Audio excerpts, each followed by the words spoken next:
কালকে আমার উপর তখন মারধর করে, কালকে আওয়ামী লীগের লোগো ছিল, বিএনপির লোগো ছিল।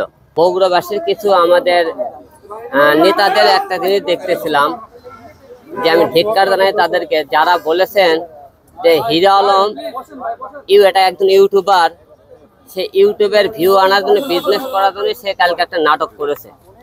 আমি আপনাদেরকে বিএনপিতে কালকে যারা সাংবাদিক সম্মেলন করছেন তাদেরকে আমি ধিক্কার জানাই আপনাদেরকে।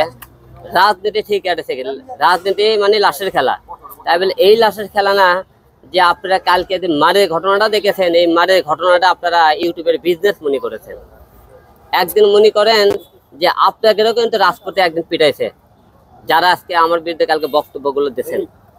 যে আপনাকে তাদেরকে একটা কথা বলতে চাই, যে কালকে যখন আমার উপর মারধর করা হয়, আমাকে কিন্তু আমি কেন বলছি যে বিএনপি লোক মারছে, আপনি যখন মারছে সকলে ডাইরেক্ট আমাকে বলতেছিলেন যে তুই বিএনপির বিরুদ্ধে কেন কথা বললি, তারেক রহমানের বিরুদ্ধে কেন কথা বলছিস, এবং মনে করেন আপনারা হলে রেজবির বিরুদ্ধে কেন মামলা করছিস, এই কথা বলে কিন্তু তারা মারধরটা করছে কালকে, আপনারা দেখেছেন।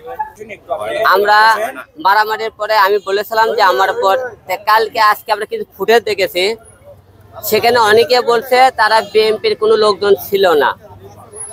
আমরা ভিডিও ফুটেজে আমরা দেখেছি যে রনি, নাজমল এরা বিএনপির মনে করেন আগে ছিল, এখন বর্তমানে তারা বহিষ্কৃত আছে। এরা বিএনপির লোকজন ছিল, এবং নাজমুল শামীম নামে এবং নুরুন নবী নামে একটা ছেলে কালো করে দিয়ে ছেলেটা মারধর করছে, সে হলে যে আওয়ামী লীগের ছিল। কালকে আমার উপর তখন মারধর করে, কালকে আওয়ামী লীগের লোগো ছিল, বিএনপির লোগো ছিল। কারণ প্রতিটা আমরা ছবি তাদের দেখছি, সে কে কোন দলের সাথে, আমি তাদের ছবি আমি জোগাড় করেছি, যে আওয়ামী লীগের সাথে কে ছিল, কালকে বিএনপির সাথে কে ছিল, আমি প্রতিটা ফুটেজ বের করছি।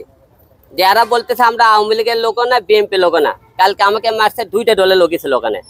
অনেকে বলতেছে কালকে বিএনপি যখন সাংবাদিক সম্মেলন করলো, আমাকে তখন মারধর করলো। সাংবাদিক সম্মেলন করা বিএনপি অফিস থেকে আমাদের কোর্ট মনে করেন 10 মিনিটের পর হবে, যে যখন আমাকে মারধর তখন এই 5 জন ছেলে কোর্টের আশেপাশেই ছিল, তাদেরকে ধরে লেদে তাহলে আপনারা মিডিয়ার সামনে নিয়ে আসে বললো না কেন এরা বিএনপির কেউ না, এরা বিএনপির কেউ, তারা প্রমাণকে দিল না কেন? কালকে আমার নামে গুজব কেন ছড়াতেছেন আপনারা? হিরো আলম হলে যে ভাইরাল হওয়ার জন্য করতেছে। আমি হিরো আলমকে আপনাকে এই রাজনীতি করে ভাইরাল? আমি হিরো আলম না, আজকে হলে যে ভাইরাল হয়েছে, নাটক গান করে সিনেমা করে ভাইরাল হয়েছে, রাজনীতি যাচ্ছি পরে আমাকে মিডিয়া মনে ওই জায়গার থেকে ছেলে। বগুড়াতে কালকে আমি আন্দোলন করছি, কালকে যে কার জন্য আন্দোলন করতেছি? আমি আওয়ামী লীগ স্বৈরাচারের বিরুদ্ধে আন্দোলন করতেছি। কালকে আন্দোলন কার বিরুদ্ধে করছে? আমি তো বিএনপির কারোর বিরুদ্ধে কালকে মামলা করিনি। আমি আওয়ামী লীগ স্বৈরাচার আমাদের উপর যে অত্যাচার জুলুম করেছে, আমরা কিন্তু তার বিরুদ্ধে কালকে আমরা মামলা করেছি। তাহলে আমরা অন্যের প্রতি, এই যে যারা কালকে আমাকে মারধর করছে, আপনারা একটা লোকের ছাত্র আন্দোলনের ফুটেজ দেখাতে পারবেন? আমরা ছাত্র আন্দোলনের সামনে ছিলাম। এই ছাত্র আন্দোলনে আমরা ঢাকা কি করছে, আপনার ঢাকা বাংলাদেশের মিডিয়াতে ফুটেজ দেখেন, আমরা মাঠে ছিলাম। তো অনেকে অনেক রকম কথাবার্তা আজকে মনে করেন দেশ স্বাধীন হয়ে গেছে, তারা মনে করেন অনেকেই বলতেছে আমরা স্বাধীন করেছি। কিন্তু আমার একটা লজ্জা বিষয় আজকে আপনার কাছে এই জন্য দেখা, যে কালকে আমাকে আওয়ামী লীগের লোকও মেরেছে, বিএনপির লোকও মেরেছে। মারার কারণ হলো দুইটা। এটাও কি লেখে আমাকে আপনারা বলছে তোমাকে আওয়ামী লীগের লোক মারে কেন, বিএনপির লোক কেন মারে? আওয়ামী লীগের লোক কালকে আমি দেখছেন তাদের মামলা করতেছে, তাদের মনে করেন অনেক লোকজন উস্কেনেছে। কালকে মারাটা কিন্তু একটা উস্কনিমূলক, একজন উস্কে দিছে আমাকে মারার জন্য। এর মধ্যে বিএনপির লোকও উস্কে দিছে, মনে করেন এর লোকে উস্কে দেয়। বিএনপি লোক উস্কে দিয়েছে কিরকম, কষে তুমি হলে রেউল করে মামলা করেছিল, ওকে ধর, এই যে একটা উস্কনিমূলক। মানে আওয়ামী লীগের লোক উস্কে দিছে, সে আওয়ামী লীগের লোকের বিরুদ্ধে কেন সে মামলা করতেছে? এই দুইটা কারণটা ছিল কালকে মূল মারার কারণ।